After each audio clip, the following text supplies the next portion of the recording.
Welcome to the Church Brand Guide podcast. My name is Michael Persad. This is the podcast where we want to serve you as your virtual communications director to provide clear communication strategy because we believe that confusion is the enemy of your vision. My hope is that this podcast is a help to you. There are 3 ways you can support this podcast. One is to subscribe. Second is to share it so other people can be helped by it. And the third way is to leave a review. I'm really excited to jump into our podcast episode for today because I know you're going to get a lot out of it as we have a special guest speaker, Mike Signorelli, who started V1 Church in New York City. He's actually now has 2 campuses in New York City, and he's going to give some great insights that'll help just about any church out there that's facing struggles in growing or reaching anybody that's skeptical in your community. And we're going to get to that in just a moment. Before we do, I want to give you a heads up on a great tool called Church Marketing University.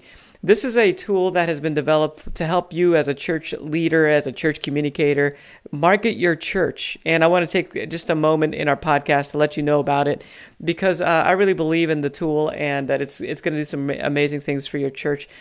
It covers great topics. It's basically an online course that you can take courses on how to do the latest marketing that's available for churches and how to do it well, how to do it effectively. Covers a basic overview, talks about guest experience. So the overview is about marketing in general, like can churches use it. There's guest presenters as well as Ryan Wakefield, who's the expert that put everything together. And they just talk on different topics. How do you get guests to come, make them feel welcome? It talks about photography, search engines, and you've probably heard about search engine optimization and maybe just don't know where to start. This course will help you to jump in and know what to do. It talks about email marketing. How about branding? That's the course that I do personally with Ryan. We unpack what is branding and we just tackle that topic. It talks about social media in general. Ryan also unpacks a website and what it takes to create a great, effective website for your church. Talks about communication. Another topic is on texting. There's a module on video. So video production. How do you use that? How do you post it? The ins and outs, the how-tos on how to do it. There's a module on big events. There's an Easter module. There's a launch module if you are launching a church or launching anything that's big, an initiative of some kind. There's a whole module on Facebook ads, and the marketing management module is amazing. It just unpacks how do you schedule things out. So the reason I'm taking a moment to do this, to let you know about Church Marketing University, is because it's only open for a few days. And once it's closed, then you can't get it except for by paying a regular price. So it's only open for a few days at a discounted price. And I want to make sure you get in on it before it closes. At the time of this recording, if you're listening to it, it's going to close in March. So March, it's a Thursday. March the 14th is the last day that you can get Church Marketing University before it closes for the spring. This is in 2019 if you're listening in the future. And once it closes, then you have to pay over twice as much to get Church Marketing University. Right now, it's normally a $2,500 course. Right now, it's on sale for $997, and it's going to close after this Thursday. So I wanted to take a moment just to just to let you know about this tool. Again, great, amazing topics such as Instagram. Volunteers. It talks about how to get the volunteers to help you with their social media and your marketing. Talks about Google Grants. Maybe you've heard of that, but Google's giving away lots of money, tens of thousands of dollars to help you do marketing, copywriting. So all these different things. And I really feel that it's going to help you quite a bit as a church leader, as a church communicator, to have this resource that you can go back into and be able to either do it yourself, that's a lot. There's a bunch of different things going on. But even better is that you can give it to your team and they can execute it. Volunteers in your church, now they have a tool that shows them how to do this well. And I think that's the power of Church Marketing University. It's a video course that your team can utilize and execute the best marketing tactics that are available to us today as churches and execute it well at a high level because they're shown how to do it. And there's downloads and PDFs and all sorts of things that you can use as part of the course to then customize everything for your church. So once again, Church Marketing University, make sure you jump in before Thursday is over, because once it's over, then they close it down and you will have to pay full price. So make sure you get it today. For right now, let's jump into our podcast episode with Mike Signorelli. Hey everyone, welcome to the Church Brand Guide podcast. This is Michael Prasad with Mike Signorelli today. He's our guest, and Mike's a church planter. He's a couple years into it now, but he'll tell us a little bit about his story. But he's going to join us today and talk about this idea of skepticism. So he's in New York City, and it's one of the biggest things that he has to face as an obstacle to reach people in that city. And what I've enjoyed about talking with Mike over the last couple of years that I've known him is that he just is innovative in ways to bring fresh perspective to that community so that they are more willing and able to come to the church. So he's with V1 Church. Mike, how are you doing today? I'm doing good. Well, thanks for having me on, and thanks for everyone who's listening right now. We're going to try to jam this thing full of so much value that you feel like it's the best decision you made of your life to listen to it. So I just want to say that up front. Oh, I love it, Mike. Thanks. That's exactly what we try to do with the podcast. We just want to help you guys out as much as we possibly can, share ideas from different churches and different places. And man, I hope you can grab a couple things that you can apply in your church. Mike, can you tell us a little bit about your story? Tell us who you are, about your church, and what's going on.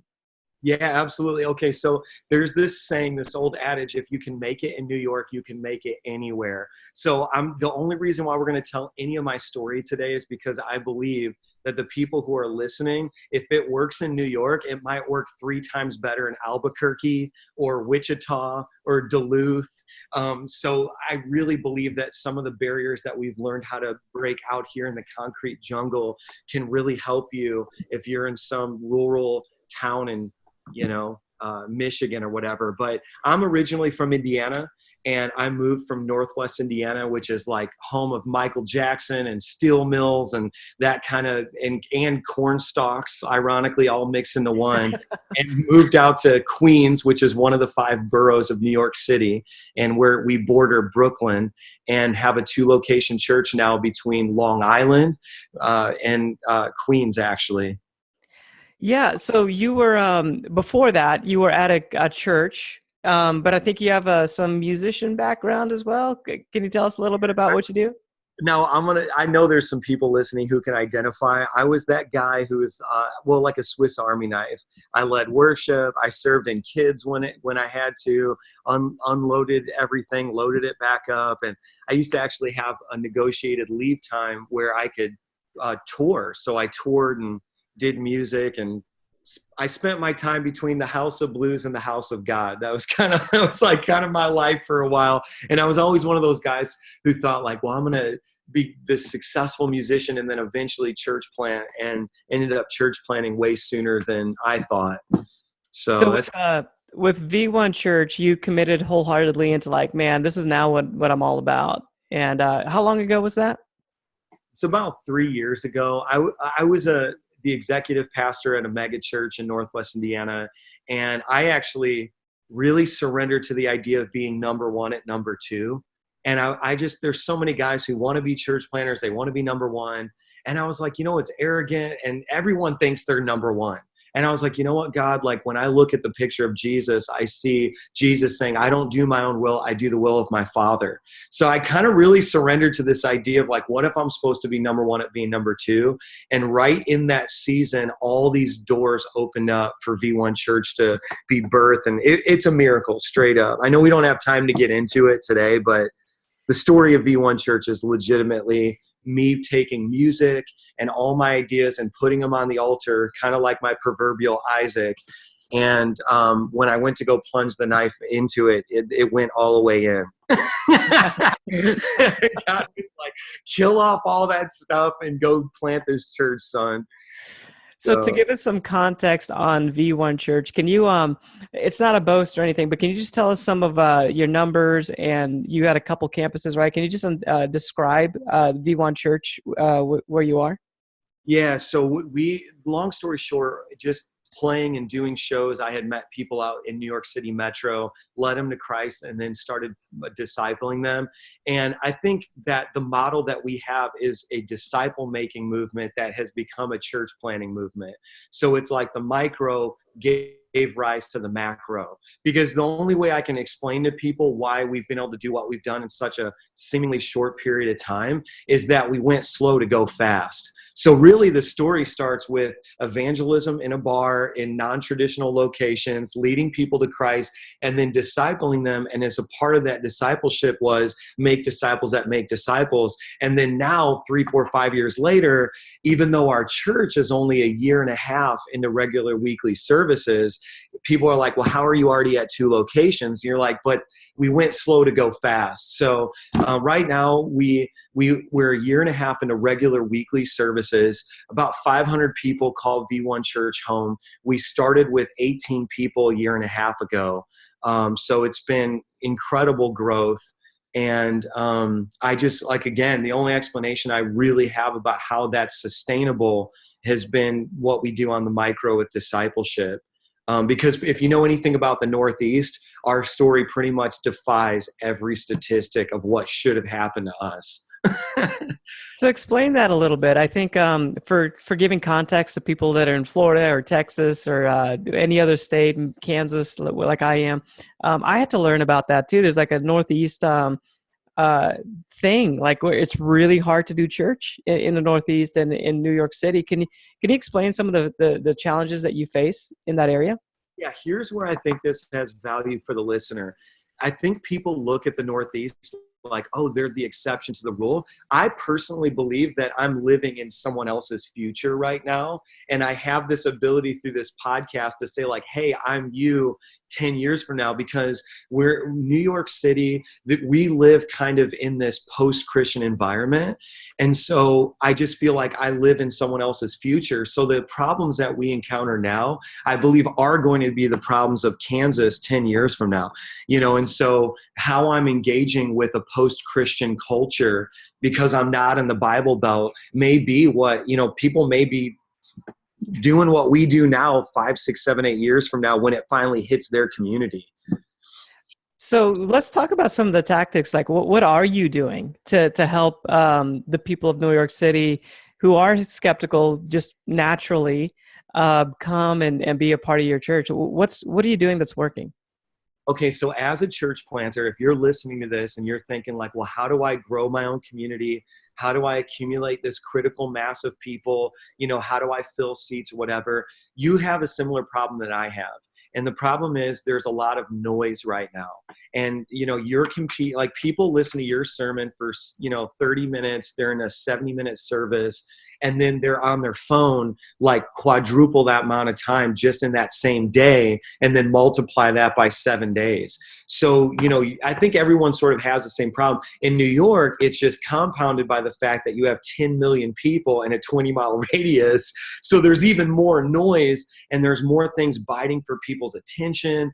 And then because of that here, everyone's trying to sell you something. And so when you come along as a church planner and you're like, well, I'm God's solution to all of your problems. Like your marriage is in the gutter and, your kids are acting crazy. Like I'm God's response to all of your problems. And this church is going to solve everything for you through the finished work of the cross and a healthy church community. And people here in New York are like, okay, so that's your snake oil, but the psychic medium on the corner also has all the answers, and the fitness guru on the other corner also has all the answers. And so for me, I've had to learn how to engage with this very high level of skepticism. And, here in New York, it's like people, they have this weird persona where it's like, they basically are like, I don't know you, so I don't want you to look at me or talk to me, or I will physically fight you. That's kind of like the persona. But then oddly enough, if you can break through that barrier of skepticism, once you're in, you're in. And the sense of family that we have here and the sense of community is unparalleled to anything I've ever experienced in the Midwest. And so I think breaking through that skepticism barrier was like one of the biggest goals that I had, and we still continue to do that to this day. So in your services, you were telling me that you'll be intentional about, hey, I want to meet you personally. Like you'll do some things that help you connect with that person that's there for the first time. What does that look like for you? Well, for me, I had to think differently. So a traditional service format is a monologue. I'm talking on the stage. Like the only time I want to hear your voice is if you're saying amen or shouting me down. And that's totally appropriate. Like you need that format to preach the gospel, to deliver your message. But in New York, it's like I knew that people were leaving services every Sunday saying, I kind of agreed with this, kind of didn't agree with that. And, or because they have a secular worldview, they don't have a biblical worldview. This isn't, a churchianity environment. And so I started saying, what if I became a little bit more like what I see Paul in the book of Acts, like kind of guerrilla, ground up, like what happened instead of like a new guest experience where I'm just like shaking hands and kissing babies? What if I engaged with them in an intentional way and said, hey, any question you have, I'll answer it. And I started doing that. So we had an outro closer. So I'd preach the message, do a call to salvation, pray it out, and then walk off the stage. And then somebody will come on stage and say, wasn't that an incredible message by Pastor Mike? Hey, if you have any questions whatsoever about my pen, I'm using my pen like a microphone. If you have any questions whatsoever about what you heard or what you experienced in this service, he's going to be available on the mezzanine to answer any questions you have. And what would happen was 20, 30, 40 people in the beginning, when we first started doing this especially, would flood the mezzanine, and I'd be standing in the middle of this circle like Gary Vaynerchuk, the Christian pastor version, and people are like, well, what does the Bible say about this? Or what about this? Or you said this point. And I'll tell you, at first, it was super stressful. So if you're listening and this is giving you anxiety thinking about doing this, my challenge to myself at that time was like, well, you know what, Mike? You're going to have to know the word better. Like, you're going to have to really be able to think. And I'll tell you, like, what would happen every single week is I would answer a question and someone would start crying. Then I'd answer another question, someone else would start crying. And then before you know it, these people would leave as advocates of our church and say, you know what, not only was I skeptical, but now I'm for it. And they became ambassadors of V1 and started bringing their friends. And they'd actually even say, I have friends who would come to church, but they're super skeptical, but I'm going to bring them because the pastor will answer their question. And it literally became a mechanism by which we grew. And it's still something to this day that we do. I'm available after every service to answer questions. And it's a little bit harder now that we've grown and we're multi-site, but that the heart is still there. So, and I've seen you do some things even beyond the service that kind of have the same heart behind it. Like, how do I break down the skepticism that's already there to even come to a church and hear a message? So I've seen you do like a video blog. Can you maybe unpack maybe the video blog itself, or maybe a couple other things that you're trying that you've seen working for you? Yeah, I want to give everyone listening more of a mentality. No, number one, you should try a lot of this stuff, like experiment all the time, right? Like Amazon is thriving right now because they have this ethos that says we are constantly in the research and development phase forever. And they tell that to everyone working for them, like, we're in the research and development phase forever. So New York forced me to experiment more than most. But one of the things that the mentality is this: you could be mad about the barriers you're encountering, or you can look at it as an opportunity. So for me, it's like people in New York are skeptical. A lot of pastors in New York I've talked to, they're just mad about it. It's like they're just, and I think that the tendency is when we hit a barrier, we say, you know what, it's their problem. And so instead of me looking at the people like, well, it's your fault, you're skeptical, it's like, no, this is an opportunity to grow, to innovate. And so I actually started a video blog on YouTube, where I just said, you know what, if their number one question is, who's the pastor? Because that's pretty much the number one question of the church. Who's the pastor and who goes there? I'm just going to show them as much as my wife will let me. So I started, I had no clue how to film. I had no clue how to use Final Cut and edit. had one of our staff members, Evan, teach me how to edit on Final Cut. He showed me how to use a Canon 70D, and I literally got a Gorilla monopod and just filmed my whole life, like from the morning till night, and started I think I got 40 episodes deep. And actually what happened was it did drive church attendance, because it was another front door. So instead of being the church experience being the front door, the video blog was the front door. And it's like, oh, this guy has a wife and kids like I do, and he encounters New York City problems. Like, I would do an episode where I drive around for 45 minutes to 55 minutes looking for parking, and everyone else is like, oh, this guy's from Indiana, but he's kind of a New Yorker now too, because he's also driving for an hour looking for parking, So it really helped me break barriers, especially in the beginning of our church plant, which was not too long ago.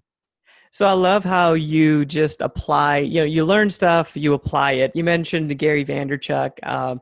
There's again, if you don't know Gary Vaynerchuk, it's just an online marketing guy that puts a bunch of stuff out there that you can try. We recently worked with Mike to help redo the V1 website, and one of the big things was how can we do this to where we are on the offense? We're out there trying to reach people. So we just actually launched, or getting ready to launch, a chat bot, which is basically that little box in the lower right-hand corner you might see on some of those websites where you can engage with somebody. But Mike's like, hey, let's try it. Let's just try it. See what works. In fact, Mike, just a quick update while we're on this podcast. We applied that to Vibrant Church, Pastor Brandon Serig, and he's a pre-launch. But man, he's been getting a lot of conversations going on with the chatbot, and it's amazing how people just it's just a chat, and they ask you questions, and one thing leads to another, and all of a sudden they're like, "I'll be there." Most churches struggle to let people know that they exist. You end up being the best kept secret in town. I want to tell you about Church Marketing University, which is an online course to show you how to market your church. It talks about how to do big events so you get great results, how to do Facebook marketing. How does that work? It's changing all the time. Well, the course is there, and it's designed to help you learn new strategies. It's updated on a regular basis, and it has all the resources you need, downloads and different things to help you customize your marketing for your church. In fact, I even do an entire module about branding and how to brand your church. And that's just one of many modules that are inside Church Marketing University. I want to encourage you to get it. You're going to see great results as you implement the tactics that are talked about, and you're going to see more people showing up at your church. And that's really the goal of Church Marketing University. So I want to encourage you to get it. I have an affiliate link. I'm going to give that to you in our show notes on the podcast, and anywhere that you hear this podcast. Just look in the notes and you'll find my affiliate link to get it. It'll make a difference. I want to encourage you to get it. It's well worth it, because you're going to see greater results, greater numbers of people showing up at your church and hearing the vision that God has given you. What else can you share that you've tried? Maybe YouTube stuff that you've tried, or any resources like Gary or anybody else you'd want to give a shout out to that maybe has helped you try a couple things that are new. Yeah, I love it. Like I said before, I think that no matter what stage of life your church is in, if you try to institutionalize the value for trying new things, because we live in this world that's changing so rapidly that the way in which people engage changes, and you have to be, so for example, and we've kind of gotten away from this now, but we really put a lot of stock in building large text groups. And so we were using like texting, and we would have segments. So like the entire youth group is in a segment, and we text them, because the read rate on texting was pretty high. Even if you don't open the text, you still get this little notification that lets you read enough to stalk the person stalking you, So we were really big into that. And we did that for a while until we found that it sort of died. And then emails and building value that way in people's lives. But a lot of it too is, I think, when you talk about experimenting, you just want to ask the question, am I bringing value to the person? Like, am I making this matter for them? Because I think a lot of times, especially when you're birthing something, whether it's a church or a business, you're in survival mode. And that survival mode can become very selfish because you're thinking, I put my family on the line. I'm in New York City. We're from Indiana, what'll happen is that survival mode can cause a lot of selfishness. So your experimentation can become selfish. So I think no matter what it is that we've tried to remind ourselves, like, in what way does this serve people? So whether they attend our church or not, how does it bring value, And so whether it's our quote picks online, like we've really went aggressively into Facebook and Instagram and serving up content that's like, whether you attended our service or not, this preaching clip or this quote pick is something that you want to share because it helped you and you want it to help your friends. So I think that was like a huge flip for us when we're like, it's less of a billboard and it's more of a resource. Like, how is the content that you're creating and putting out becoming a resource for people? Because then they're going to want to share that organically. And so we kept doing that. And actually in the process of that experimentation, accumulated some incredible talent of people who even stopped going to church altogether, but was like, you know what, I'm going to try it again because this church seems like it's going to help me in this particular season of my life. So we kind of filtered all of our experimentation through that. I love it. I love the idea of like looking outside the church world for some thoughts or ideas or different methods to engage with people, because businesses are trying to do that in a million different ways, and we can learn from that. We can do email marketing. We can get into chat bots. We can get into webinars. We can get into a bunch of stuff. I mean, I feel like, man, I want to present that as part of this podcast of like, hey, why don't we try a few things and experiment in a few different ways, because we just want to reach more people. The gospel is the gospel, and we just got to get more people to hear about it. So I love, there's this book called The Power of Moments. I don't know if you've read that book. It's by Dan and Chip Heath. Yeah. Yeah, it's a great book, and I just came up as you were sharing some of the stuff that you were doing at the church at V1. I was thinking, man, that he's creating some moments that people are going to be. It's going to define maybe a time in their life, their faith journey, where you're creating these moments for them. And I think as churches, we have great opportunities to do that on a regular basis. Is there any innovation that you're working on right now where you're just thinking about it or in process of, working through right now? Oh man, always. So I'll give you guys two of them. If they're total fails, we'll have to do a follow-up or something. But one of them is, you're really always trying to communicate on the platforms that people are communicating on. And so one of the things that we started to experience was like, there's this iPhone versus Droid division. And one of the ways that we've kind of like, and then the other thing too, though, is like Facebook groups are great. And for a long time, our church did a private, and we still do it today, but like a private Facebook group, for example. So if you go through our assimilation process, which is a lot like Growth Track and those types of things, when you come out on the other side as a member, one of the perks was you had a kind of like curated exclusive content via the V1 church, like members, secret group, right? And that's something that like we still do, but what we noticed was that our reach was just plummeting, like out of nowhere. And you're kind of at the mercy of like Facebook's algorithms. So when, let's say we have 300 people in this private Facebook group, our reach started to go down to like 10, 15, 20 people per post. So then we're like, okay, we need to switch gears. So now we're actually really going all in on WhatsApp, which kind of sounds like crazy, but a lot of the Generation Z are doing these like WhatsApp groups where you can basically subscribe to it or become a member of it. But what's cool is you can make them interactive where anyone can text into it, but you can also make it essentially like a group where only the admin can post content. And there's a lot less noise on WhatsApp than there is on Facebook. So we switched over to WhatsApp, and then our reach went way up again. So it's like, that's kind of that's kind of an experiment that we're doing. And then the second one I think that's interesting to people, and going back to WhatsApp, we use WhatsApp to communicate to our team. So we'll have it broken down by groups, and it's like texting, but you take Team iPhone and Team Droid and you unite them on WhatsApp. And so that's been huge. It has all the features that you'd expect from like an iOS style, like interaction, like voice and all that. And so we're loving WhatsApp. And there's actually some other prominent New York City churches that are utilizing WhatsApp like this. And then the other thing we're doing with the website and all that is the plan your visit concept.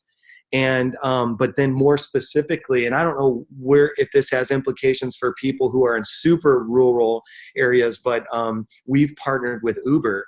And so if somebody says that we have a little button, we need transportation, we remove that barrier, and we've actually made these Uber events where like each Sunday's an event and we have a certain allocation of money, and then we can send people coupon codes and they can give themselves a ride to church back and forth because of this Uber. And actually we were up 25 guests 2 weeks ago on this concept, because people were like, especially in the city, they're like, man, I want to go to church, but I'm going to have to Uber because the bus and the subway take too long. And I don't know that I want to spend that money. And we're like, hey, we have an allocation of funds. Here's a coupon code. And they come with their kids and they love it. And then they keep coming back. So Wow, that's really cool. Thanks for sharing. Man, the Uber thing is really neat. That's great.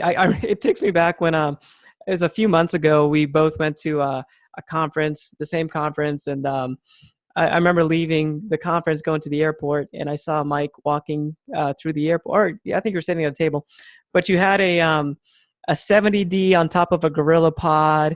And it was a long story, but you were trying to catch an international flight to go to Colombia, I believe, because anyway, crazy story.